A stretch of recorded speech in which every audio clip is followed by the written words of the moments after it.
didn't know. I had to hook my phone up to You the ain't gotta deal. do it. You It's look like like it's you're done. done. How you feel?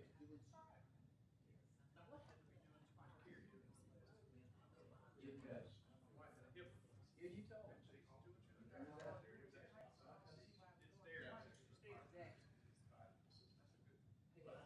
ride by there every Saturday because I cycle down the road without church.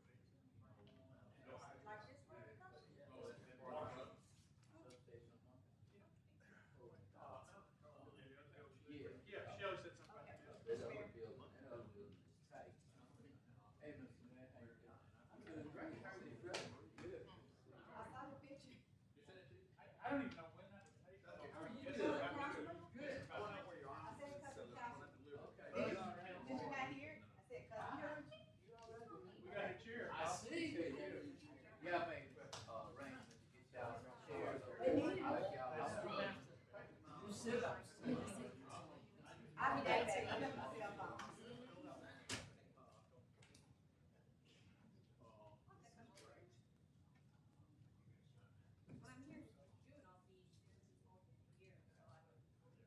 Probably be good. And I'll make sure what you're working on too. I figured. One with the suitcase. Nice to meet you. You know, Texas goes, can't go out here, you know, they Yeah. don't know if they got any showers or not around here. I've been to mayor's. What happened? I just haven't been.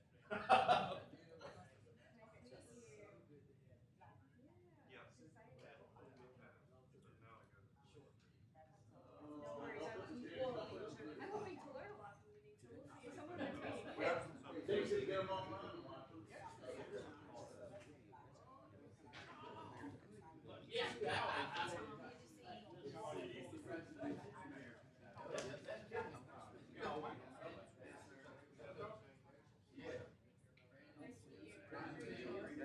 Jarvis, I'm getting worried because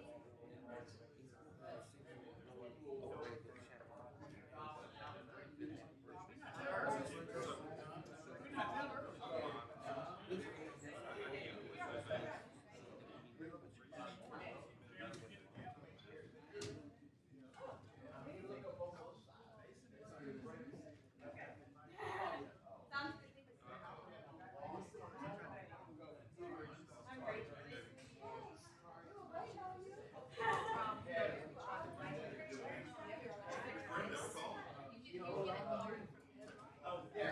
I'm great. Do it all on Monday.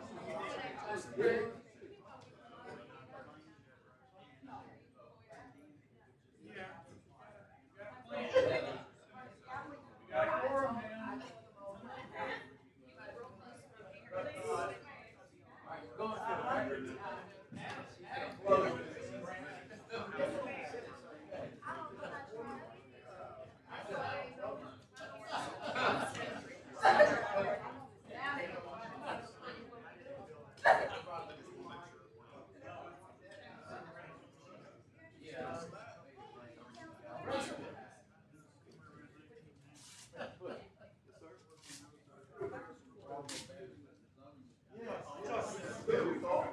Hey, Jessica Helston. I'm the founder. Yes. Long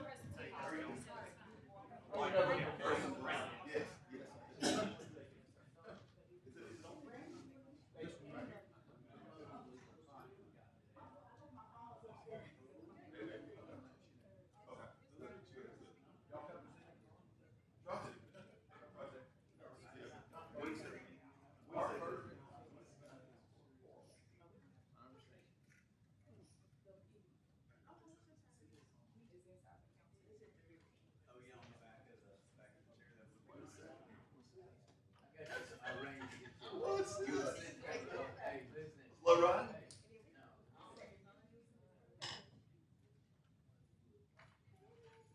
Good to see you. Now you can see lean back on it. Now they can see you. Now they know who you are. As long as I don't fall back. Now they know who you are.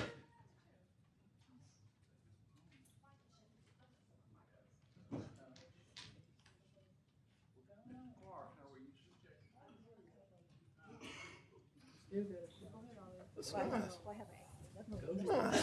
All right. Meeting be over before you get back. Yeah, exactly.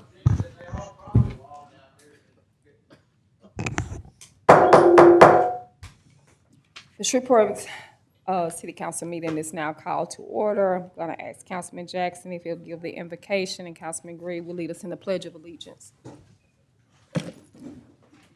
How about our heads? Gracious Father, we come to you today. We just want to say thank you, Lord. We ask that you bless us. We ask that you bless our city. We ask that you guide our minds. Please let us walk in your will and not our own. We ask this in your darling Son Jesus' name. We pray. Amen. Amen. Let us recite the pledge.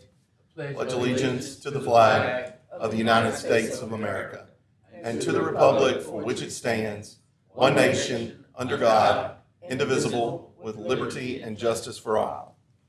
Madam Clerk, will you please call the roll? Councilwoman Taylor, Present. Councilman Brooks, Councilman Taylor Farrell, Councilman Butcher, Here. Councilman Jackson, Councilman Green, I'm here. and Councilwoman Bowman. Stepped out the chamber. Is there a motion to approve the minutes of the administrative conference in the City Council combined meeting Monday, April 21st, 2025? So moved. Second. Moved by Councilman Green, second by Councilman Butcher. Any discussion? Let's vote.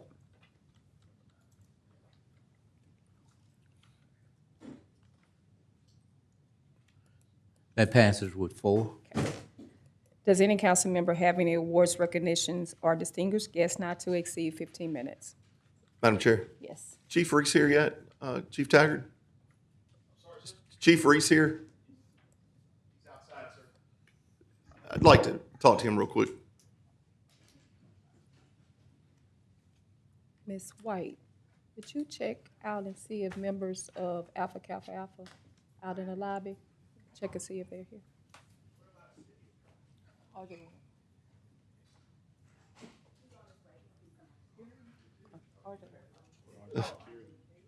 Were you hiding, Chief? Chief, we had a fire, and I've talked to the CAO about this, and we've talked a little bit, and some other council members have talked as well. We had a fire Friday night that was outside the city, that was just outside the jurisdiction and into the parish. Tell us a little bit about that fire and how many resources we provided and all that. Sure, I was doing the count just then. Sorry for my breath a little bit. I'm not in the best of shape I used to be in. So hold on. That fire was on Ellaby Road, a very large home, 1,00231 Ellaby Road. The first unit arrived on scene would have been, I think, engine 19 was that first unit for a home engulfed in flames. Difficulty getting water there. At one point, looking at the Cattle 911 dashboard, we had about 18 units. However, those 18 units would reflect myself as Car 1, our Signal 51, our chaplain. So I'd say about 5 or 6 of those vehicles were not suppression vehicles. So in total, probably had about 13 units that were actually on hose lines, using ladder trucks, on some of our fire apparatus. So we had about 13 units that were assigned to that. In command would have been our battalion chief, Chief Kerry Limley. When I arrived, he was in command of that fire. And then, of course, all of those subsequent departments, such as DeSoto, South Bossier, and several of the cattle fire districts that were also there. I noticed Shreveport was not named on the news article that I saw a little while ago, but we had the most units on that fire. During that time, Chief Guastella is our assistant chief, and he was managing the resources between communication to make sure that areas were backed up. Now, when we do backups, and it would be no different than if everybody was at Pratt, we start moving units around to make sure that they can provide services to the rest of the city. However, that still increases response times for our citizens. So we did have a call that came in, went back to look at some of the calls that came in that area since we were using those units, and we did have a trip and fall, and it took us about 10 minutes to get there, whereas had we not been on that fire, it would have been our normal 5-minute response time, 4 to 6 minute response time. So it does tax the city. I have concern and have had concern for about the last 2 years There's been an email sent to Caddo Fire District 5 as of as of today, around 10 a.m., to sit down and have a conversation with Caddo Fire District 5 so that we make sure that our taxpayers are receiving the services that they pay for. So I think that explain to the council, because a lot don't understand what this automatic aid agreement has done and how long it's been in effect. Sure. So it has been in effect 2009, if I'm not mistaken. Around 2009 is when that started. So automatic mutual aid is if you live in a certain demographical area, you receive 2 fire departments. You receive Caddo Fire District 5 and you receive units from the Shreveport Fire Department. Also, we do not do that anywhere else in the city. That is the only area that is done in. We have reached out to other places. They're not interested in doing it, and for good reason. They shouldn't do it. But we also depend on them every now and again to provide resources, maybe an ambulance that's closer. But again, citizens of Shreveport pay for 1 fire department. Caddo Fire District 5, or that area out there, they pay for a fire department. So it is my desire to cancel that and go back to what we would consider just a mutual aid. If they call us, I have no problem sending units, but that allows me to limit the units that go to certain areas. So that is what I'm looking at doing right now, is going back to a regular mutual aid. And we'll send them to East Texas if we need to, if it involves the safety of firefighters. So the way the mutual automatic aid agreement goes now, if you live in the parish in that certain geographical district that he's talking about, that's basically Southeast Caddo Parish, you call 911, you get a full response on a fire from the city. And so if they're sending 2 engines, a ladder truck, rescue truck, battalion chief, they send that whole of the city units outside the city. And that goes all the way down to about Wallace Lake Dam, to the river, to about I-49, and then, north. So my concern is, I had a few citizens that called and are concerned about the resources. Of course, we don't want anybody's house to burn up by any means. And we want to provide all the help that we can, but there is a fire department that is there. And were our units first on scene at this? Yes, Engine 19 was the first unit on scene on this fire. So I just don't want us to be left out, because if one of our houses catches on fire, and you might think it only affects Southeast Shreveport, but like you said, when they do these backups, they are pulling trucks from Station 2. I think Station 12 out by you is the one that made the run in my area while this was going on. So it impacts the entire city. So I just want to say that I support Chief Reese. Myself and Chief Crawford were the ones that wrote this mutual aid agreement, but in 2009, it was a little bit different scenario because Fire Station 22 wasn't opened up on Southern Loop. So it was more of a benefit to the city to have the fire district coming. But now, I've got to put my city councilman hat on and say, look, this is a danger to the rest of the city. We want to help them any way we can, but we can't be the fire department for people outside the city. Yeah. Why didn't they call their units first? Why didn't they do it? I'm sorry. Didn't call their units first. They did. They did. Their units were on scene. I don't know how many units they had, but they had I think it was 6 personnel that are on duty. Their personnel were on scene. And again, don't mind sending our personnel to help, but we had more units than anybody else on that fire. And no reason for that? Do we know the reason why we had so many? I think we kept calling. Okay. We kept calling for units. We knew they were not adequately prepared to take care of that, and there are nuances with being in the parish and being in the city. Of course, there was water. They can talk about our water and everything else they want to, but we have hydrants everywhere. We have places where we can get water from. Their nuance is they use water shuttles, so they had tankers from everywhere, and quite often we do depend on other people's tankers.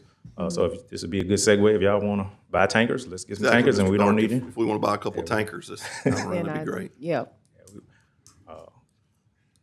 But I just, Chief, there definitely is a need for mutual aid. We need it. We need to help anybody that needs it, but we also need to make sure that we're first taking care of our citizens. And you were Chief Reese called me, we talked, and he assured me that everybody was protected in our areas. But I think this is about the fourth time it's happened in the last 3 or 4 years. Yes. So,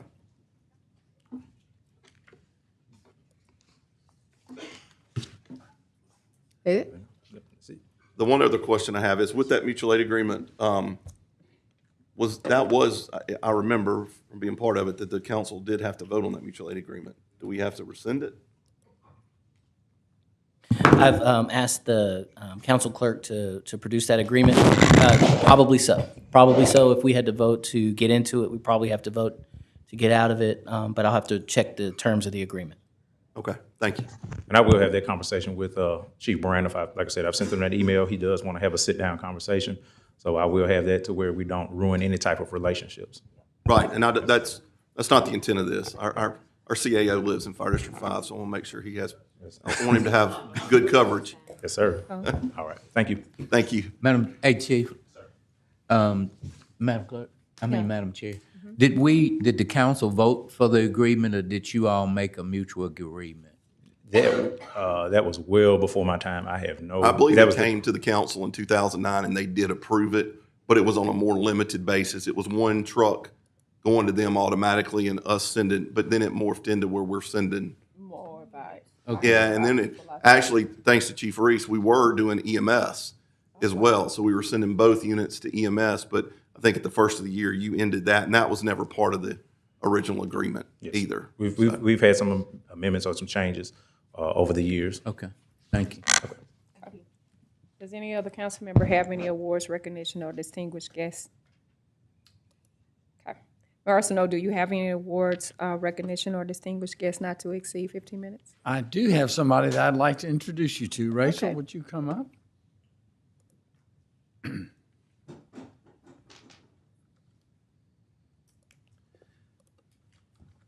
Ladies and gentlemen, this is Rachel Fisher.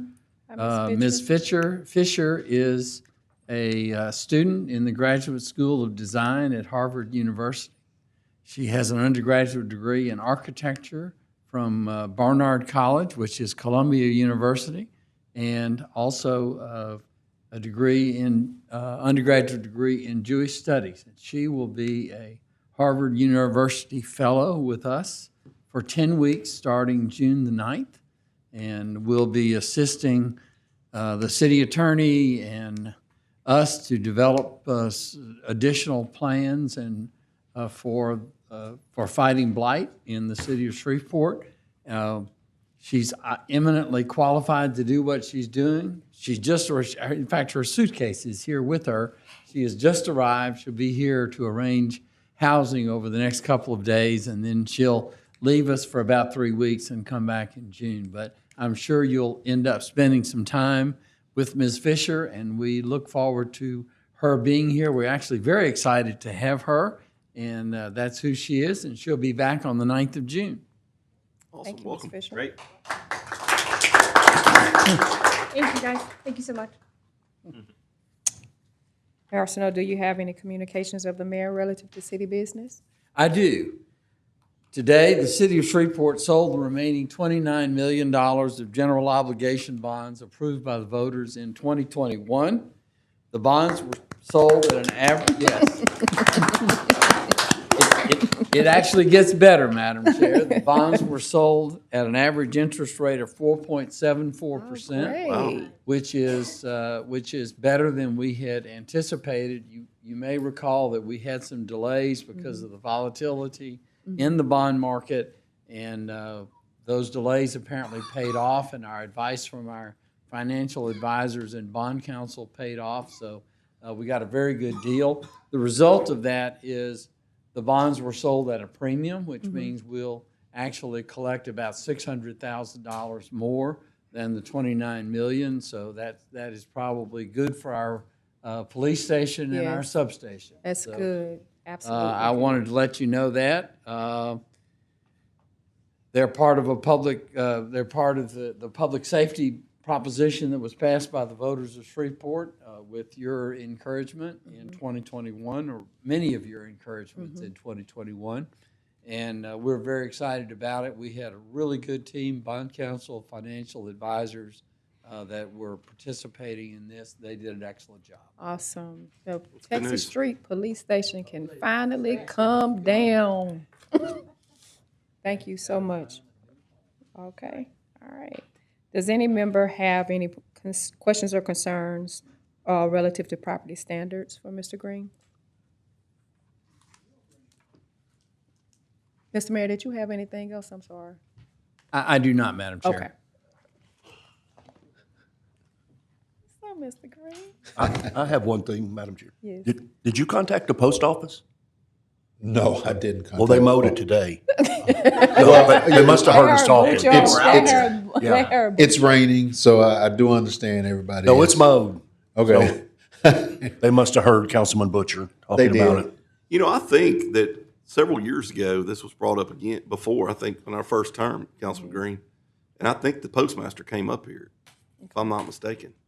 So I just want to hold them accountable. It probably was Councilwoman Bowman's district because they had to keep clean up and behind their post office. Okay. Councilman Green? Can you do anything about the railroad?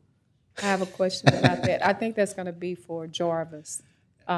We getting complaints about the people blowing the railroad, blowing the horns, coming through the residential neighborhoods as the people are here. So it's a conversation, Jarvis, we need to have with you all. I have the numbers. I'll get with Jarvis, so Okay. we can reach out to him. So I have 1801 Deer League Wait. for the lot that needs to be Oh, cut. yes. In that area. Yes. And in Yarborough. Did you get that message as well? Okay, thank you. Gotcha. Everyone should have received their revenue collection plan and implementation report. Public hearing, there is none. We have case number 25213-C, appealed by Michael Kelsch. Please forgive me if I pronounce your name incorrectly. For Rayleigh and Associates special use permit and site plan approval for an educational facility, primary or secondary. So this needs to be added to the agenda today. Is there a motion to add this matter to the agenda? So moved by Councilman Green, second by Madam Vice Chair. Any discussion? Is there anyone to speak in favor or against adding this to the agenda today? Yes, sir.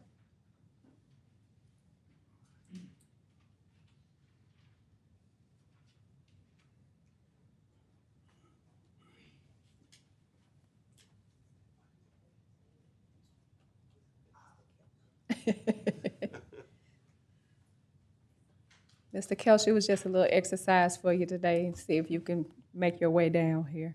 Okay, so if there is, seeing there are no other public comments and no one to speak in favor or against, then let's vote.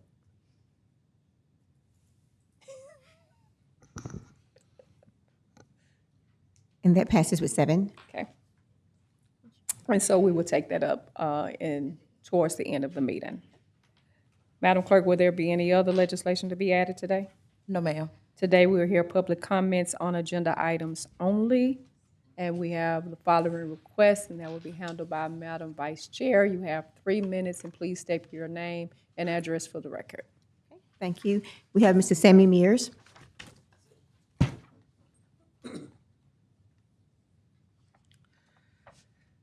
Sammy Mears, 1133 South Point Parkway, apartment 111, Shreveport 71105.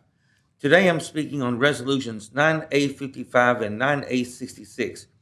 This is really a great idea for our mayor to execute a lease agreement with the King's Temple United Pentecostal Church of Shreveport. I would ask that you vote yes on this resolution today. It would be very much appreciated. And it's also a great idea to recognize and honor the Alpha Kappa Alpha Sorority Incorporated Sigma Rho Omega chapter on the occasion of having a 35th anniversary of distinguished service to the Shreveport community. So many names.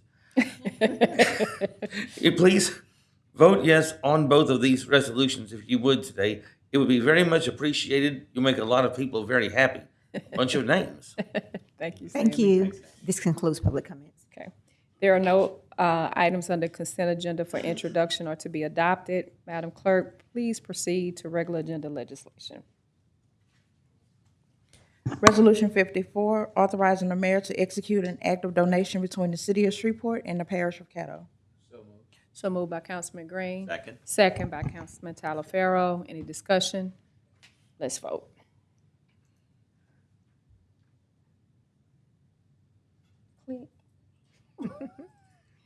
And this passes with 7. Resolution 55, authorizing the mayor to execute a lease agreement with King's Temple United Pentecostal Church of Shreveport, Inc. So moved. So moved by Councilman Green, second by Councilman Jackson. Is there any discussion? Yes, Councilman Brooks. We touched on this yesterday, Mr. Dark, for a second. I still have some serious concerns about Area 2 being that far west of town. Are we pretty much, are we firm on this location for both of these areas? Councilman, we actually had a conversation with Councilman Butcher about that last night because, you know, he has been quite helpful in finding places. He is going to help us look if we can. The only problem we really run into now is we think we're probably on a 12-month window on the other one. If it takes a long time to get us to that new spot and get it fitted and all that, we'll just kind of see what we have. But I mean, we're not necessarily closed-minded to finding something else. We just have not had much luck finding anything in Area 2 that was suitable for police so far. But if something did become available farther east of town, that would be an option for us. If it happened soon, yes. I don't want to end up again like we were at Sunset Acres where we did all the work and all that, and it turned out we didn't need the place. And if it takes a while to find a place here, we'd be in a very similar situation come next spring. So if something were to appear, we'd be interested. In support of what Councilman Brooks is saying, I don't think that we're looking at something to take a whole year to find, but to move that area out that far is not good for the residents in that area. So if you're working and then we're looking at, I think it needs to become an urgent matter to find that because it's too far out for Area 2 not to have a level of coverage where there is so much activity in that area. So I can understand the lease for Area 4, but I don't want it to be a significant lease for Area 2. I want that to be able for Area 2 to have its own location while in the process that they're building that particular substation in the City Grove area. Madam Chair, I agree. I talked to Mr. Dark about it. For my particular district, it's not as significant as it is for parts of Councilman Talaferro and Councilman Brooks' district for sure, because it's really not that far from my district, but from theirs it is. So I've already kind of started looking around to see what I can find. I agree, and I think there's some places maybe up around Highland that might fit the need. Maybe there's some stuff at Centenary. Centenary's bought a bunch of real estate. There's a couple of office complexes up there that are vacant. So if anybody's got any suggestions, I'd give them to the CAO. But I'm going to actively start looking. But I do think Mr. Dark's right. If we're going to do it, we need to move within the next week or so to get it, Right. because if we kick the can down the road, Yeah. Then by the time we'll have the building built. So, because hopefully we're going to fast track the Area 2 station. I would So, definitely want it fast track, and I want that to be on the record for the consensus, I believe, for most of the council members up here, that we're looking for that, to not put them out in that area. Now, here's the flip side of the coin on that. And I think we all have talked about this, at least maybe on sidebars or in council. We realize this is going to cost. Right. And I know we've taken some heat from some citizens about the cost of all of this, but to retrofit a building that's not a police station, it's going to cost us. To move them twice, it's going to cost us. And, at first on the surface with this lease on Kingston Road, I wasn't just jumping for joy over it because I don't want to pay what the lease amount is. But if you look at it from the cost of building a new police station, I was talking to Councilman Brooks about this yesterday, it makes sense. I mean, it's a good way to get a substation in a nice building in Area 4, and we're not having to spend $1.7 million to do it. We're kind of doing it over a long, because we don't know what the city of Shreveport's going to look like in 6 years or 10 years. So we may need to move our forces around. So, but I just want to go on the record saying we realize that there is a cost related to this. I just don't want to hear it coming from other people that we're wasting money, because we're not. We had to move the people out of the police station Correct. because it had mold in it. And I mean, we can't, nobody's going to give you a building for free. You know, so I mean, we're having to pay to stay somewhere. Correct. So I want to go on record saying that, because there was some criticism about that we're spending X amount of dollars on this and X amount of dollars. Well, we have to, because nothing's free. It's a matter of public health and It public, is. and public safety, for our officers to be in an area that's going to be conducive for where they patrol, that they are going to be there close, because it's a matter of public safety. And so moving that area out in that area, far east and south Shreveport is too far for Area 2. So I think that's what we're looking at, not trying to expend or waste taxpayers' money. What you're looking at is a matter of urgency, public health, and public safety. So I go on the record and stand behind that while in the process moving to get this Right. done, moving to get those officers off of Texas Street as quickly as possible. That's also a matter of urgency as well. They need to get out of that building. Okay, But thank y'all for thinking outside Yes. the box with this Kingston Road for Area 4. so you good, Mr. Brooks? Okay, Talaferro? Yeah, I'd like to hear, if I can call the chief up, I'd just like to hear kind of, his take on a lot of this stuff. I know that we go back and forth, and I know one of the biggest things is always police response, and we forget that police are on the street, 24/7, and they split shifts, so there is no lapse in coverage, so to speak. And then with this, with the merging of Area 4 and 2 in one specific location, which is quite far out, my question is do we have a NAT office anywhere close to the Area 2? Do we have a NAT office in Area 2? NAT office is in A.B. Palmer Park. A.B. Palmer. That's correct. Okay, and so obviously, I want you to address the response time, because that seems to be the hang-up in a lot of our discussions. Sure. Not only, and it's a positive, but the response time and so forth. What would Area 2 officers really be doing if they were housed out of the Kingston Road location? That would be just their meeting place for roll call and administrative duties, same as what's taking place at police headquarters right now. No matter where the police substations will be or police headquarters, the majority of an officer's time is spent in their patrol unit in the area where they serve.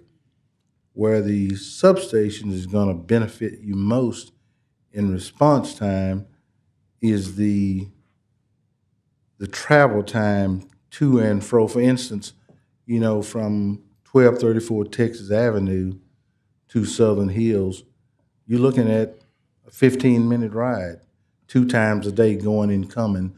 So that's 30 minutes of production time is taken away from their day while they in transit, beside 30 miles that's being added to a car and 1 gallon of fuel. I know that may be taking things to its extreme, but that is the reality of it. If that car is positioned in Southern Hills, it's going to always, for the majority of the time, be in its district where they serve. So each day, that 30 minutes of travel time is going to become 30 minutes of production time. And I hope I'm kind of making sense to you a little bit. So I'm saving on fuel costs each day, plus adding more production time to it. I clearly realize how far south Shreveport on Kingston Road would seem to Area 2. And trust me, it is never was my intent that Area 2 stay there other than temporary until we find something different. if that kind of makes sense. So here's the question. How many Area 2 officers have home storage units? That I don't know. So- in the entire force, patrol-wise, we were about 40, 45 people short of having enough vehicles for everybody to have a home storage. But to answer your question, I don't know. And so my question would be, if I have a home storage unit, am I required to go to the area station to have roll call? Or can I just push no. So I just push my button and I'm in service? You can get in service. You're supposed to be, way my rule is, you don't get in service from home. If your workday starts at 7 o'clock, when you press in service, you're in your work area. So the answer is yes. There may be one or a couple of days a week that you really do need to come to roll call for some supervisor to lay eyes on you, get your mail out of your box, your court subpoenas, and that sort of thing. And would you happen to have an idea of how many officers actually would be required to physically go to Area 4 substation? Probably half of the allotted patrolmen that are assigned as- On each shift? Yes, sir. Half of each shift would be required to go check out a vehicle? That is correct. We not only do we have the spare vehicles that we have, they got to be equally divided amongst the various stations. So an officer that doesn't have a home storage unit has a vehicle go out. So logistically, if all I have to do is go to the station to check out a vehicle, why couldn't we have those Area 2 vehicles remain at 1234 Texas Street to check out? No. They're going to be raggedy regardless of where you check them out, if that's the case. My point is that Sure, I can do Station's that. raggedy. well, Sure. that would save us. I can do that. I mean, and you managerially and administratively, Yes. you would just have to work out what takes priority in having an officer. I think that can an officer just meet with a supervisor in the field and get what they need to get from, instead of just going to the physical location of Area 4? We do that now, but yes, So- we could do that. The logistical part would have to remain. Somebody would have to still be at 1234 around the clock because of hot vehicles. One person gets out and the next person may not get that vehicle. Day shift officer gets out at 3 o'clock, where the next person may not get into that vehicle until 10 o'clock at night. So the keys have to exchange some kind of way or another. And how do we exchange the keys now? At the patrol desk? Yes, sir. And where's the patrol desk going to be located now? Each substation will be their own little city, their own entity. Everything that goes in that area will be there. Okay. Well, I admit I don't have all the answers to this. I understand logistical what you're issue, saying, and we'll but see I'm what we just can saying, work out. Great physically, thought. it would seem that we could solve the response and or also the storage. That's a great idea. It If may we- be just- if we could keep Area 2 cars Sure. at 1234 Texas. It just may be a matter of fact of us having duplicate keys made of the cars, and Yeah. you drive the same car every day, so you got a key. You come in, park it, I mean, lock we it used up, to and it. I mean, we've always had spare next keys. guy come in, get in and go. Yeah, we can work it out. All right. Is Well, there- just a thought. Is there any space at South Point Parkway to put Area 2 patrol for a Oh, limited? no, sir. no We space? fill that up, parking space. It's tight. It's Okay. very tight. It's very tight. How many parking spaces would you need Uh, for just Area 2? You just about at every place need 50 to 75, and that's tight. That is very tight. One place that I was thinking about checking into is Mall St. Vincent. Because you don't need a That's a good huge place for amount of Area square 2. footage, but there's a lot of parking space there. And vacancy. Yeah. We're open to it. Yeah. We're open to whatever. It's vacancy. But it was never, my sole intent for Area 2 to stay in South Street. But anyway, this is what we got to do right now to get past where we are right now, because our building is getting to the point I'm having to buy a pallet of water now each month because I can't allow anybody to drink the water that's coming through those pipes. It's just getting deplorable. Put it we- on the public safety fund. That's where I'm buying it from. Mad at you. Yes. That's what it's there for. If you all run out of buildings, we do still have some extra buildings on Monkhouse. Y'all feel free to. That is not eerie. Anyway, thank you, Chief. Thank you. Let's vote. Anyone else? Thank you, Chief. All right.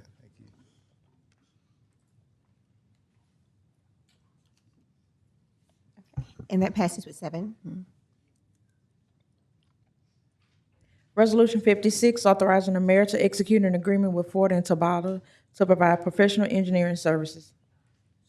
Second. So moved by Councilman Green, second by Councilman Butcher. Any discussion? Let's vote.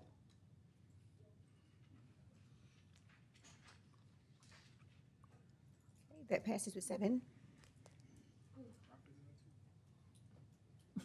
Resolution 57, authorizing the mayor to execute an agreement with Ford and Tabata to provide professional engineering service.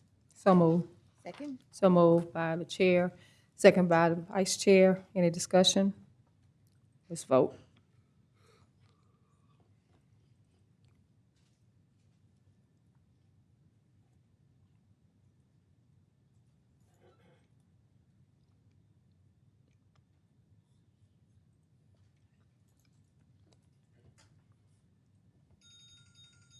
That passes with 7. Resolution 66, recognizing and honoring the Alpha Kappa Alpha Sorority Incorporated Sigma Rho Omega Chapter on the occasion of its 35th anniversary of distinguished service to the Shreveport community. Motion to postpone. Second.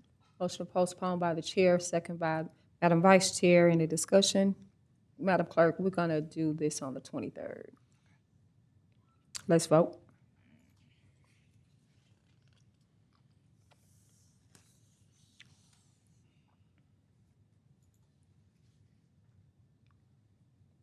Councilman Talaferro. Okay, that passes with 7. Madam Clerk, would you proceed with the introduction of resolutions not to be adopted prior to June 10th, 2025? Resolution 67, authorizing the acceptance of donation from Right to Play.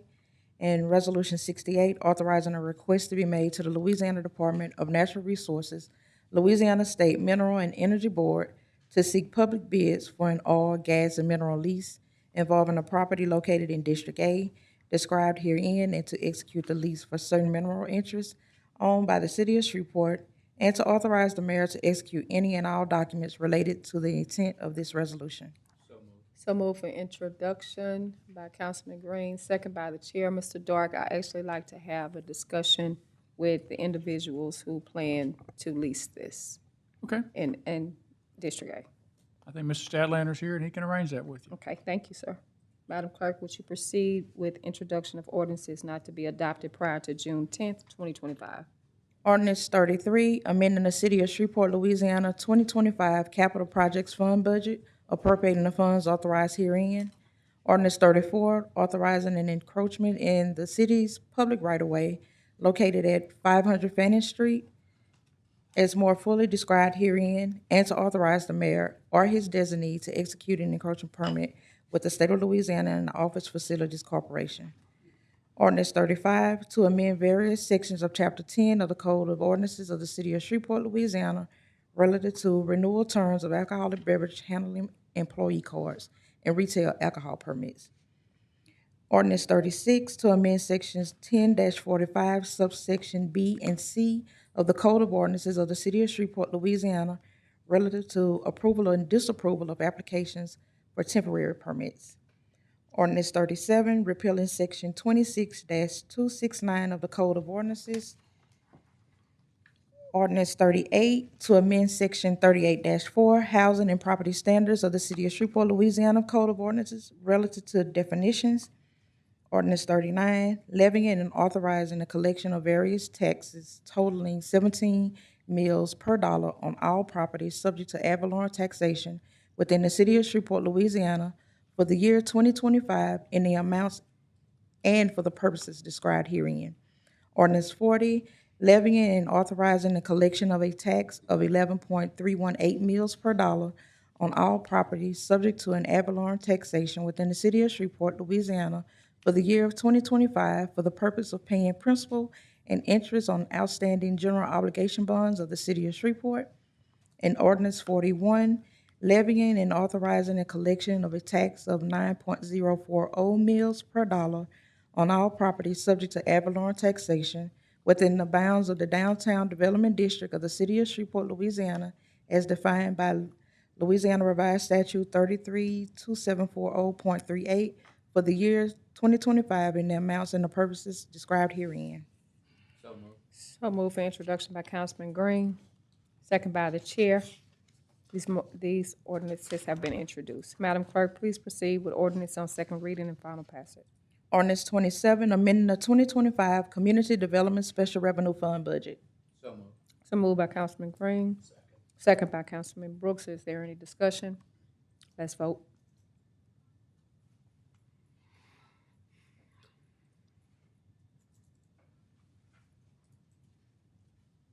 Okay, this passes with 7. Ordinance 28, amending Chapter 2 of the Code of Ordinances of the City of Shreveport to remove obsolete and superseded provisions. So moved by Councilman Green, Second. second by Madam Vice Chair. Any discussion? Let's vote.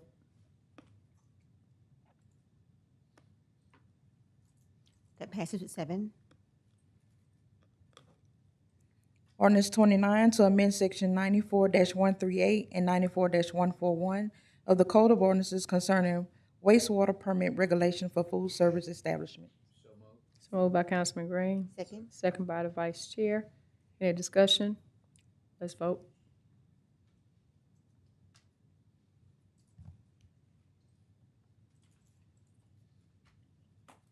That passes with 7. Ordinance 30, an ordinance amending the 2025 capital improvements budget. Second. So moved by Councilman Green, second by Madam Vice Chair. Any discussion? Let's vote.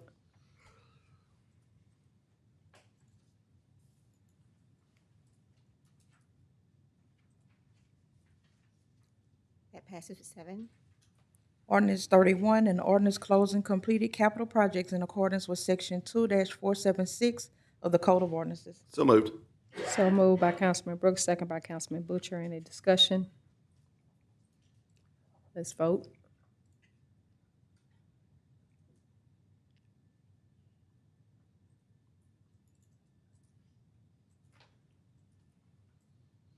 That passes with 7. Ordinance 32, zoning case number 25-14C, rezoning property located on the north side of Dalton Street, approximately 465 feet west of Corbin Road, from OR Office Research Zoning District to C3 General Commercial Zoning District. So moved. So moved by Councilman Butcher, second by Councilman Green. Any discussion? Let's vote. Your pleasure, Councilman? Okay. I've not had one call on this. Okay. so. That passes with 7. Madam Clerk, is there any table legislation to be removed from the table today? I believe there is. There was, Yeah. Attorney Edwards, how do I, Chapter 38, number 70 on the agenda, how do I get it back on a motion to You make a motion? put it back on the agenda? Yes, sir. You would say, I make a motion to remove from the table ordinance 70 of 2024. That's what you would say. Okay. I could just agree with you. But You can? You would say. Can I do that? You can do I'll that? second it. Okay. I'll second it. That's what I want. So moved. Second. Motion made by Councilman Brooks, second by Madam Vice Chair to remove motion ordinance 70 from the table and bring it back onto the agenda. Let's vote. Any discussion? I'm sorry. Let's vote. That passes with 7. So do we have to vote on it now? No, it's done? You can act on it today, Okay. or you can they're not ready. postpone, or you can amend, or. Go ahead and do a motion to So move. I have a question. Mr. Mayor, I know there were some concerns from some downtown property owners if we vote on this today to approve it, is that what, why has it been tabled so long? It's been tabled so that we could consider the comments that have been made, which I don't believe have been transmitted to the council because it's been tabled. But so my recommendation would be that you postpone this matter. Actually, one of the assistant city attorneys has done a really good job of laying out what those comments are and how they relate to the ordinance. So we'll want to get that to you so that you could consider it. And there needs to be some amendments to the ordinance in its So current will we form. not, if we turn around and vote on it to get things moving, then can turn around and add amendments as needed? Because it's been on the table a long time. My personal view, even though I'm in favor of this ordinance, my personal view is it would be better to postpone it to consider which amendments to make. All of the comments are not consistent with each other, and so there are some policy decisions that you will need to address. When is our next meeting, the 23rd? 23rd.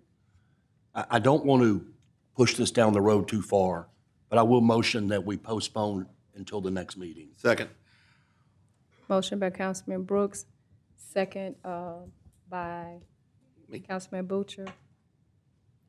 I'm sorry, Gary, I want to get it on done. I did too. My preference would have been to go ahead and pass Yeah. it today, then come back on the 23rd, because to be honest, I was hoping that we passed this a few months ago because I have some areas in my district that I wanted to. This only applies to downtown. This is just downtown, but we would at least had something to go by. Because it's so many of us that have properties, owners that own these properties that just leave them blighted. And then you have neighboring companies coming and adding things, and it's just sitting there.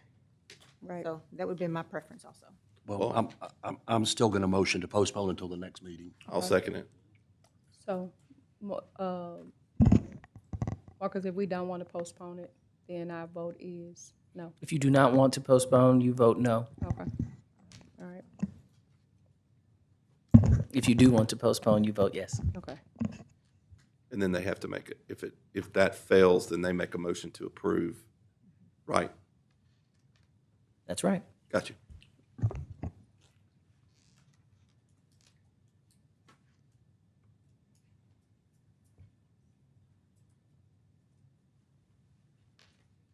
Motion fails to postpone. So make a motion to vote on this today. Second. It's failed. It fails to postpone. So, motion by the chair, second by Vice Chair. Madam Vice Chair. To move this today.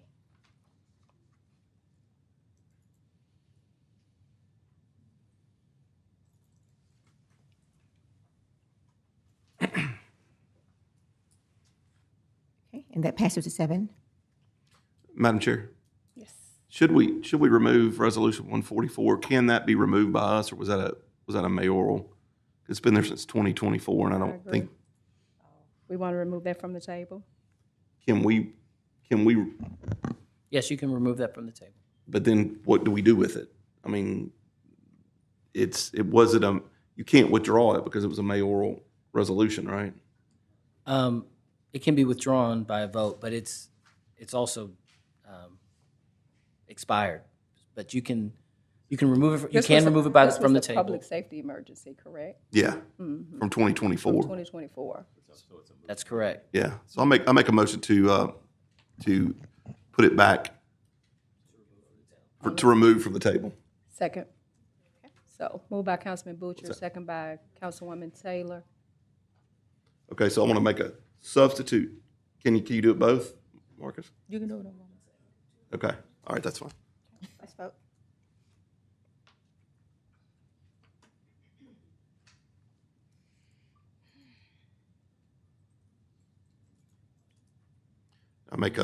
Now it's back on the table, I'll make a motion to withdraw.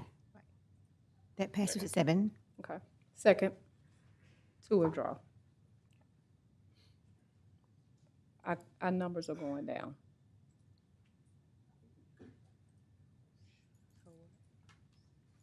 Thank you. Figure while we're doing that, we might as well get it off of there too. Exactly. It's been on there a long time. We have no property standards or ABO appeals to consider today. We have the following MPC ZBA appeal to consider. Case number 25-213C, appeal by Michael Cashin for Rayleigh and Associates, special use permit and site plan approval for the educational facility, primary or secondary in Councilman Talaferro's district. And so, Madam Clerk, do we just ask them to come up front, or what do we proceed to do from there? Yeah, I have two public comments. Michael Kelch.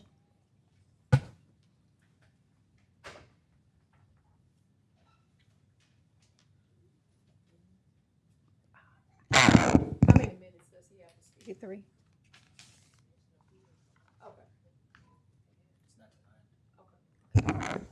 Good afternoon, Michael Kelch with Rayleigh and Associates, 4913 Shed Road.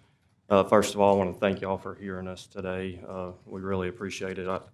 I'm the engineer representing Mercy Christian Academy. I'm not going to speak about the school as much. I'm going to let the board, there's a board members here to speak on the school. I think it's a wonderful thing what they're doing in Shreveport, and we'll hope that y'all consider our appeal so this thing can move forward. I am going to speak more on the procedural and the engineering aspects of this. So as you know, we went to the MPC board a couple months ago, and they heard the case, and they approved the case with stipulations. Well, first of all, they approved normally we work good with the MPC. I want to commend our Shreveport MPC. They do a very good job on working with the engineers, on working with the public, and explaining. The staff is great, explaining us through the process. And Rayleigh and Associates has submitted hundreds, if not, cases, and we've worked with the MPC a lot. Personally, I've worked with them 50 to 100 times as well, and have nothing but good things to say to them. And but on this particular case, I think there was some confusion going through the process and with the board. And so when we went to the public hearing, they voted to approve our case with no stipulations. And so my client and I left, as we always do. We left the meeting, and after we left the meeting, they brought the case back up and voted on it again with 5 stipulations, and I'll mention those stipulations in a second. And so we really didn't have the opportunity to explain ourselves to the board, to the MPC board, and that's why we're here today. So those 5 stipulations, I don't know if y'all know them or if y'all want me to read them. The first one was to meet the city traffic engineer's request to place the restrictions of if traffic backs up in the neighborhood, a change in the site plan will be required. We have as an engineer, and I don't think our clients have any issue with that stipulation. I mean, safety is of top priority, and if traffic starts to back up, then we'll adjust our site plan or the plan as needed. I don't think we'll have that issue in this case. There's a parking lot with 80 plus parking spaces, and I think only about 17 to 20 would be required. And so there's plenty of room for stacking in this parking lot. And, we can do certain things to make sure that stacking stays in the parking lot and doesn't, go out into the adjacent streets. The second stipulation was require the applicant to provide bicycle parking on site, meaning we have no issue with the second stipulation with bicycle parking. That's no problem at all. The 2 stipulations that we are concerned with are the school shall be limited to 50 students. An increase in the students will require the special use permit to be reevaluated.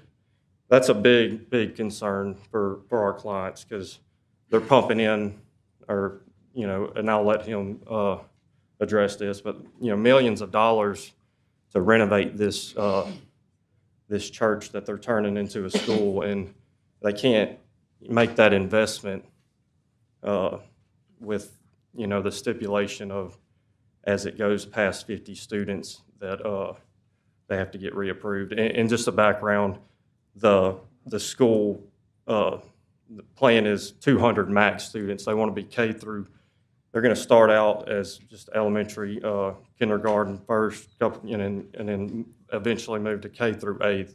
So it'll never be a high school, and it'll never, around 200 students is what they're going for. The fourth, an increase in the number of classrooms provided will require the special use permit to be reevaluated. This is another big concern because I think that the number of classrooms that they approved was 5, and there's plenty of room at this school and acreage around it to add on to make more classrooms. And 5 classrooms presents a problem for the future of this school. And then the 5th was the floor plan requirement be provided to the staff. Again, that's not a problem. I don't think 5 would be an issue. It's an existing building, so I don't know why it would be necessary, but we can provide a floor plan if that's necessary. Anyways, yeah, I'm just the engineer. I wanted to go through kind of the stipulations and why from an engineering point. Traffic, we don't think is an issue in this area. I think the church probably had more traffic than this school is, and then there might, in the AM peak hour and PM peak hour, if traffic becomes a concern, then, a police officer or somebody can be there to alleviate that traffic, just as it is all across schools all over the city. So with that, I'm done with my spiel, and I'll let the board members kind of give a explanation on the school and what great things it's doing for City of Shreveport. Thank y'all. Thank you. Jason Monarch.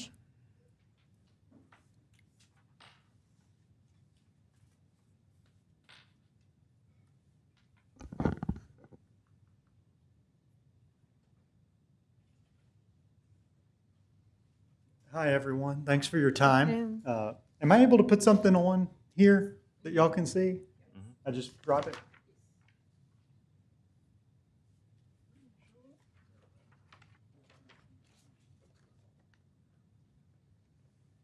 Yeah, so Jason Monarch, I'm just a board member at Mercy Christian Academy. Jessica Elston here is the founder. Her and her husband are from Shreveport. Jessica trained as an educator. Her husband trained as a minister, and he's currently a counselor. And, when Jessica moved back to Shreveport, she just had on her heart that there were some kids here in our community that were not being serviced where they were at, but at the same time couldn't afford maybe a private education that they needed. And so she started a wonderful school called Mercy Christian Academy. We just wrapped up our 3rd year. Broadmoor Baptist has generously hosted us for the last 3 years, free of charge. But we're at a point where we want to get our own home. The school is donor funded. 90% of the children that attend receive a scholarship. It's a beautiful thing. And North Louisiana Baptist Association has been kind enough to donate us a recently closed church, Shreve City Baptist Church, at 2810 Knight Street. And we want to get over there, and we want to keep another building from being closed. We want to pump a bunch of money into it, and we want to give some kids a great education at the same time. And so we're asking for your help here. But, as you can understand, the school this year was 38 kids. We're adding a grade a year with the goal of getting to a K through 8. And as I'm sure you know, we can't go over there and spend a couple $1 million with the risk of, running back through this again. And so we're asking for your help. Okay. Thank you. Thank you. Madam Chair. Mr. Clark. No, Madam I Chair. wanted to know if you were coming up to speak. Well, I can. Yes, please do. Okay. I'm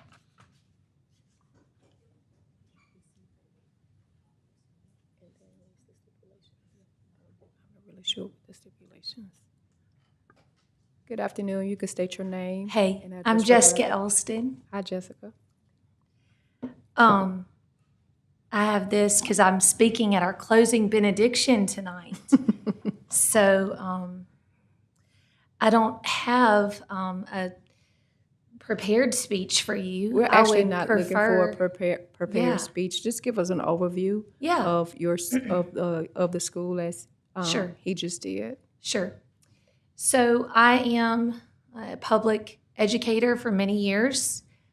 I've worked in nearly every high school in the city. Born and raised here. My husband is born and raised here.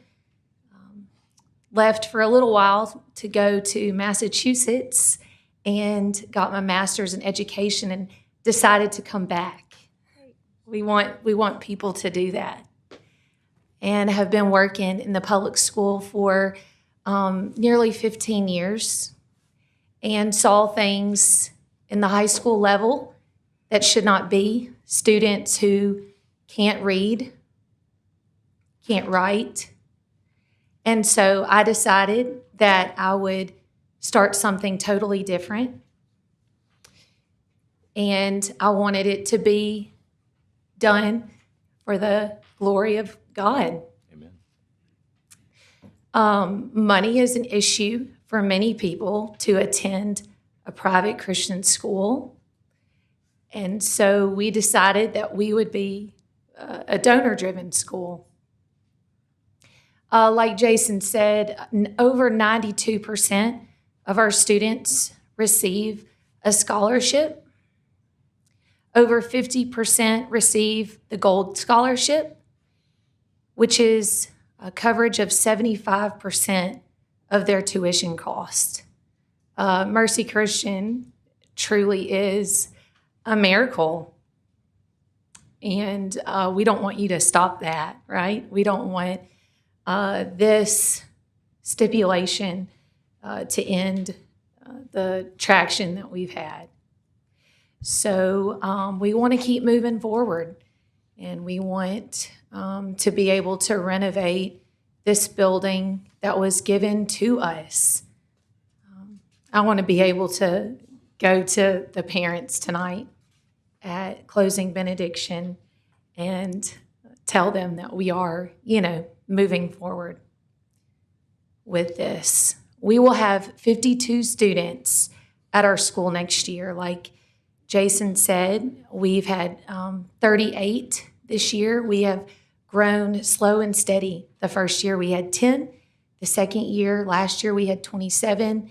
This year we have 38. And next year, God willing, we will have 52. Again, with nearly all of them receiving a scholarship, there is a lot of interest in Mercy Christian for many reasons, but we have remained fervent on that cap of being a small school at 200 students max. We want to see our goals multiply. We don't want to keep adding to our facility. We want to be an inspiration to other people to start schools, micro schools, small schools like ours in another district. And so you can rest assured that we will stick to our cap of 200. So your school is open to all students? It is, Okay. yes. And so right now you have 30 plus, you're looking to have 52 in the upcoming school year. That's right. And so you seem to be on a pretty big lot with this. Congratulations on Thank you. taking a particular initiative where you saw deficits to try to change that. Madam Chair. Yes, sir. I was just going to say, yeah, and so the building, Shreve City Baptist, it's 21,000 square feet, Right. 4.5 acres. Yeah. So it's a huge property. We're never going to, I don't foresee us adding on to add classrooms. There's tons of green Because you have enough space, space. tons of parking, exactly. Madam Chair. Councilman Green. Thank you, Madam Chair. Ma'am, I'd like to say the passion that you have, and the passion that you all have, I can't vote against y'all. I just give y'all if y'all would have 500, I would vote for it because of the way the world is going, and people are wondering and trying to figure out how to straighten it out. Is to bring Jesus in, to have the love of Christ in your heart, and so I can feel that passion from you all. So y'all say 200. I wouldn't care if y'all had 2,000 because that's what we need. I think the other part too is that your school is open for all students, and that gives a base for parents that have children with exceptional needs to be a part of a unit that is a smaller unit, so many need direct attention from that. I yield to Councilman Talaferro before I call Mr. Clark. It's not up. my district, Yeah, but it's I'm not my just saying. district, so I'm Thank you. just. Thank you. Thank you for your comments, fellow council members. I just, again, I wanted to make sure that everybody understood that obviously your educational platform is that you're open to all students who wish to participate in Christian education. I think it's unanimous that we don't have enough Christian education, Right. amongst us, and I think this is very much an attribute to you. What is the application process, and how do you go about recruiting, if that's a correct word, recruiting new students? Yeah, it's actually quite exciting. Mercy Christian is what's called a grown school. We have 5 values that we use to look for a candidate. We want students who are global. We want students who are restful. We want students who are original, worshipful, and natural. That might not mean a lot to you right now, but if you have 2 hours for coffee, I can go through each of those with you. But the G is the one that I wanted to touch on, global. We intentionally take flyers and we use Google Translate, and we make flyers in Burmese, in Spanish, Chinese, and we go to various parts of the city because we try to intentionally hold space in our school for kids coming from all over the world. That's just one part of our enrollment process. I don't want to get too much in the weeds with you, but it's quite exciting. We are trying to market ourselves to a wide swath of Shreveport-Bossier residents, and we've been successful in that. We'll have 10 countries represented in our school this next year, 52 kids, 10 different countries, from a head of school that got a D in Spanish at LSU in Baton Rouge. So we're doing a great job marketing ourselves in the area. So we go out and we try to reach all different communities. And then from there, there's a simple online application. It's in English and in Spanish. It's all online. And then again, from there, we meet with the families. We get translators if we need to. And I interview them to see if they're families that are in line with our mission and we can serve them. We have children with many different needs at Mercy Christian, and we are able to properly meet their needs because we are a small school. We do have a waiting list. We have people that we have to turn away. But the good thing about me being an educator for so many years is I know what schools, both public and private, are good to serve children that we might not be able to serve. So we really do act not just as interviewers. If we are not able to help a child, will direct them and where they should go. We've had numerous families reach back out to us and say, you told me where I should go, and you were right. It was a blessing to me. Madam Chair, just real quick. I want to thank y'all. I talked to Mr. Monarch about this, about what the school was doing, and for me, I think that revitalizing this church in an area that seems to be declining right now is excellent. I think it's a good location to play into what your mission is as well, because it's a very diverse neighborhood.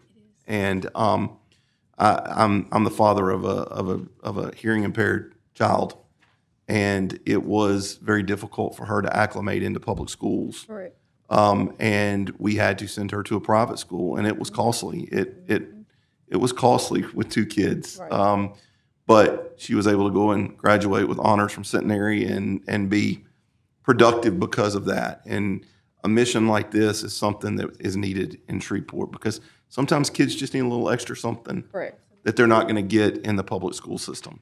So I appreciate what y'all are doing. I do have some concerns about the MPC process and how this was able to be brought back up. But we can talk about that at a different point after everybody had left, and then we have stipulations on it. Because maybe those stipulations wouldn't have been there if his representation had been there to say, look, this is what we're doing and this. Because I hate that y'all are having to go through this, but we'll hear what Mr. Clark has to say. But thank you, and I see no need not to support this. If your goal is 200 children, I mean, you could have a revival there. You know, Pastor Green has that many at whenever he has a fish fry. So I think that'd be all right. Mr. Clark? Just to be clear, I know we've talked a lot since Michael got up here. What we're appealing is, we don't have a problem with stipulations 1 and 2. It's 3 and 5. 3 through 5 is what we'd like to remove. Which is the limit of students. So, yes, sir. And the classroom space. Yes, sir. So number 3 is 50. We'd like to raise that to 200. Number 4 is an increase in the number of classrooms. Of course, the classrooms are already built. There's 21,000 square feet. And I think they only approved 5 classrooms, so we'd like to increase that. And then number 5 was provide a floor plan of the school to be administratively approved. There again, I don't totally understand that one because the school's already built. Did you discuss your goal number at your meeting when you made your presentation of 200? Did you give them that goal number of 200? To the MPC? Yes. Yes, I Okay. answered a variety of questions via email. Okay. And that was one of them. Okay, thank you, sir. And so let's just say 50 students, 5 classrooms. Obviously, that large of a building would be way underutilized, correct? Correct. Exactly. Okay. With rising utility costs. Mr. Clark? It's tough coming up here after all of those comments about the school, and I'd just like to share with you that the MPC board or the MPC staff had no problems with the school. We were very supportive of the school. The reason that we made a stipulation under the special use permit is because, as you know, around the city, schools generate traffic, and parents coming to pick up students, queuing up, backing out into the streets, blocking streets, and so forth. And so we put that stipulation in because they're starting out with 50 students. That will give an opportunity to evaluate if the site can handle more students or more parents. The traffic engineer that's no longer here had some concerns about how the traffic would circulate from the school. But I just want to make real clear, we're not fighting against a Christian school. We're trying to protect the community. There are always 2 sides to every story. We're trying to protect those persons that live in that area, that if traffic gets to a point where it's not moving and not circulating, they're locked in. And it's not fair to them to be locked in. But that would not mean that when they come back, we would deny the application. It would just mean we would work with them and the traffic engineer to try to solve the problems of traffic. Okay, so this is my question to that. We have existing schools right now that have a traffic nightmare, that have barrage of traffic at our public schools right now. You go on 70th Street, and there's a line, University, who's had a nightmare forever. Byrd is another one with the majority of the students there. If they're willing to say that, okay, we know that we want to grow, because I think in reading in this packet that they said what they're willing to work with and how they're willing to engage when it comes to the traffic they turn around and work with law enforcement the best way that they can, along with traffic enforcement. At least it gives them the time to come up with the plan to be able to engage that. Well, I don't want that to be a deficit of us saying, no, we don't want to open up the school because of this, when we have existing schools already with traffic jams. We hadn't done anything about those. But you have to take into consideration that we have learned from those schools some of the negative things that could possibly happen. Well, And we understand that too, Mr. Clark, but what I'm saying is that they are still there. They're still existed from what we've learned from. I'm looking at this 20,001 square feet of property here. And I would be remiss in asking them, since we know that this is a concern, and they know that they anticipate growth with their school and they have a waiting list. This is something that could be the stipulation that they work on in this process of doing this. I think we're allowed to give them that opportunity then to come back and say, okay, if we're not following through on here, this is the other thing that happened, and we can't not approve continuous growth. We need to be able to work collaboratively with this, because this is a large site of what we're looking at. And if they don't want to do that, then this is the position that we take as it relates to that. And I'm just sharing with the council that everything you said, we've taken into consideration. There's nothing we can do about Byrd. There's nothing we can do about the other schools. We can start the process now to ensure that neighborhoods are not subjected to the traffic being backed up. I'm not arguing with anybody. That was the rationale that the MPC utilized from our recommendation. And no one has any intentions of denying them to go forward. I think that if there's a stipulation that they have to come back and sit down and show how they're going to deal with the traffic that will be generated for 100, 150, 200 students, it only serves as a process to ensure that the traffic moves in an orderly fashion. Okay. And once you take this away, there's nothing we can do. Okay, Councilman Mr. Jackson. Clark, if this building was to remain a church, would they have the same stipulations? Probably not. Because that church could have 1,000 members. But it's not being churches have a parking ratio. They can meet every day. No, they can but they have a Wednesday, parking church on ratio Sunday. of every 5 seats, I think it is, requires a parking space. In this case, we're just trying to support the church and the school and ensure that it doesn't turn into a situation that then the citizens start calling and saying that, we have traffic backed up every day. We can't get out our driveways. We're locked into our neighborhood. And then we have no authority to do anything. But if that stipulation stays in place, we can sit down with the church, or the school, sit down with the school and talk, and the traffic engineer, and talk about remedies that could be incorporated in order to mitigate some of these problems. It would not keep them from increasing their student enrollment. It just requires them to come back, and so it slows down nothing.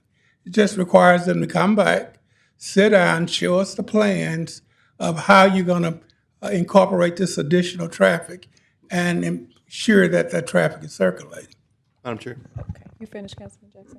Councilman Butcher. So I'm looking at the map, and there are no houses that directly back off into that street. You've got Georgia, Carolina, and East Washington that run east and west, but then you've got Wayman, and then Wayman goes on down. So there's several entrances and exits. Then you've got Shreveport Barstow Highway that is a service road. So there's plenty of. I'm not disagreeing because I'm not a traffic engineer, but my concern is exactly what they're saying. If they're about to make a major investment by donors to bring this school to a certain capacity, I would be reluctant to invest millions of dollars if I knew I could only get to 50 students. Correct. So I typically don't disagree with you, Mr. Clark, but on this one, I think I do. I just think that, at one point, my daughter went to Shreve Island, and you talk about a nightmare getting in and out of Shreve Island, and those people back up to the streets, having to get out of their driveway and everything. This, to me, and to Councilman Jackson's point as well, I mean, they could have a revival every day and have 200-300 people. So I just I don't see this being a problem. So I'm going to vote to whatever we're voting, however we're voting. I'm voting that way. Madam In Chair, support. I have one question. Councilman Talaferro? Sir. This is your district. That's correct.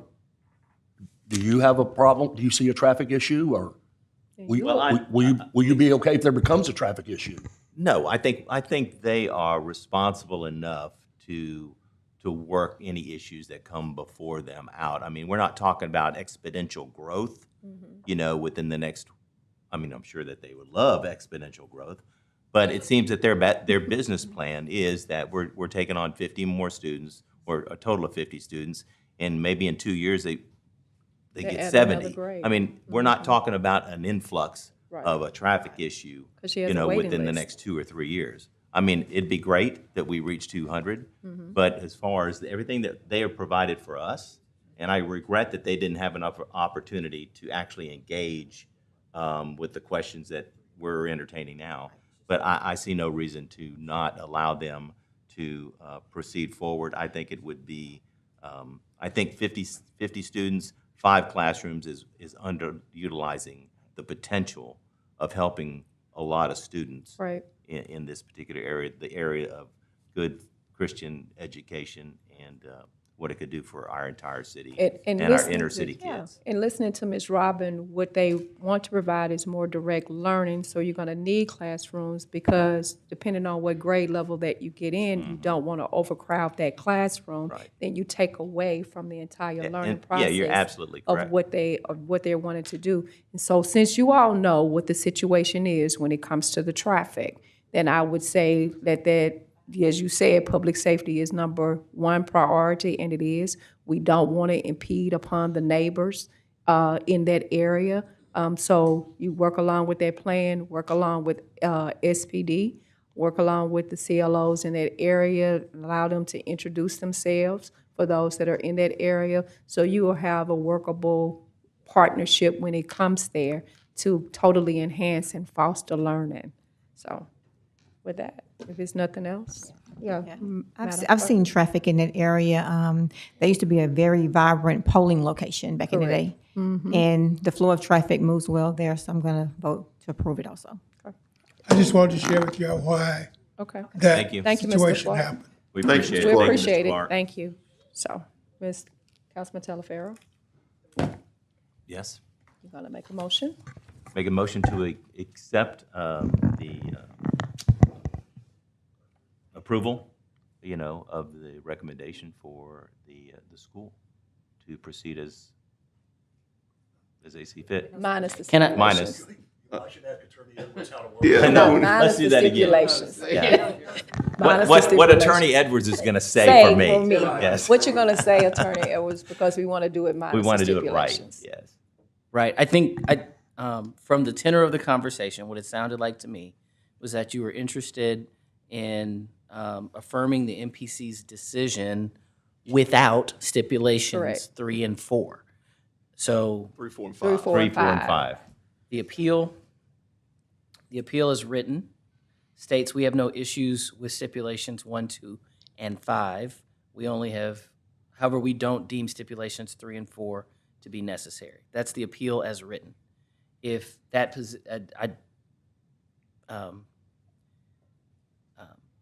you can accept the recommendation of the MPC without With whichever no stipulations you want to exclude. But the appeal as written is that they are only appealing 3 and 4. What about 5? I thought y'all mentioned 5 as well. That was the plan, submitting a plan. Oh, He said, we'll gladly submit the plan if they want it, I think. I mean, Why you need a plan? Sorry, Michael Kelch, Raylene Associates. So 5, the stipulation was to provide a floor plan. Well, this is an existing building. I think maybe in the appeal I'd said we can if we have to.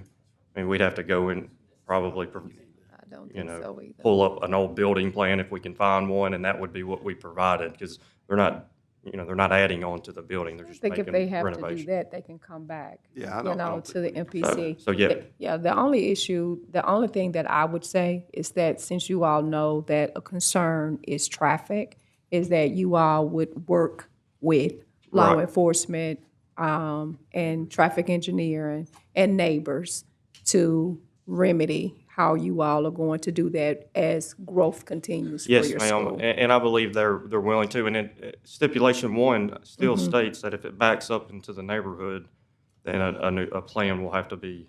Yeah, so I think if you would move on that already and already have that factor in place and not wait for that just to go in, and then whatever you have to tweak Yes, ma'am. during that time, then you would move with that. Yes, ma'am. Okay, So, yeah, I guess moving forward, get rid of stipulations 3, 4, and 5, and just go with 1 and 2. The one thing that I'd add to that is, we talked about the neighbors. Maybe before y'all open the school year, maybe call your neighbors in. Correct. And say, this is how we're gonna do our carpool line. This is, Right. we wanna, where this doesn't, because trust me, something will snowball on a Facebook page, and then Councilman Brooks and Councilman Talaferro are getting call after call after call. agreed. Sure. Okay. All right. We ready to vote? So with all that now clear as mud, all right? I think what you're looking for is a motion to modify the MPC recommendation and adopt without stipulations 3, 4, and 4. 3, 4, and 5. Yeah, I think you should say into the mic Yeah. ditto or something. Did what Attorney Edwards said. I agree with what Attorney Edwards proposed. Second. Second. Third. So moved by Councilman Talaferro, second by the chair and Councilman Butcher. I think with so many of every council member that's sitting up here, is there any discussion? Let's vote. Hit it, Jim.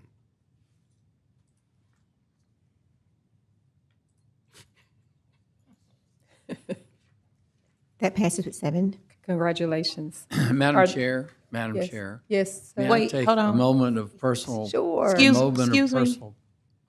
Councilman Jackson. That Okay, motion passes with 7, as the councilwoman said.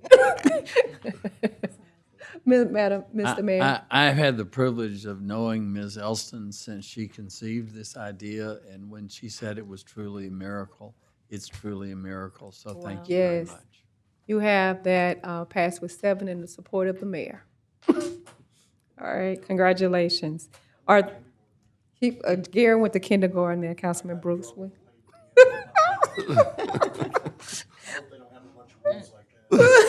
We shall see. Are there any other appeals, Madam Clerk? No, ma'am. Are there any reports from officers, boards, and committees?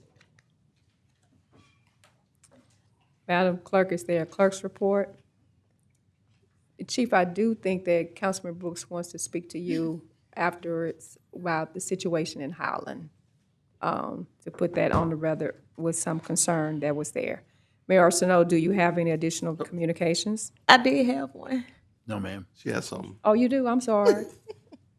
The following letter of appointments were received from the mayor's office on May 8, 2025, and are subject for confirmation on May 23, 2025. Northwest Louisiana Finance Authority, Damon Ford and Dr. Jimmy Jones, and Cattle Parish Communication District Number 1, Tanya Reeves. Okay. You have any additional communications, Mr. Mayor? No, ma'am. Okay. Does any council member have any additional communications? We need a motion to accept the recommendation made by the city attorney during the May 12th, 2025 executive session. So moved by Councilman Brooks, second by Councilman Talaferro. Any discussion? Click the button for me, Jim. Let's vote. And that passes with 7. Okay. If there is nothing else, our next council meeting will be May 23rd at 3 o'clock. We won't have a council meeting the following week because of Memorial Day weekend. Okay, there's nothing else. This meeting is adjourned.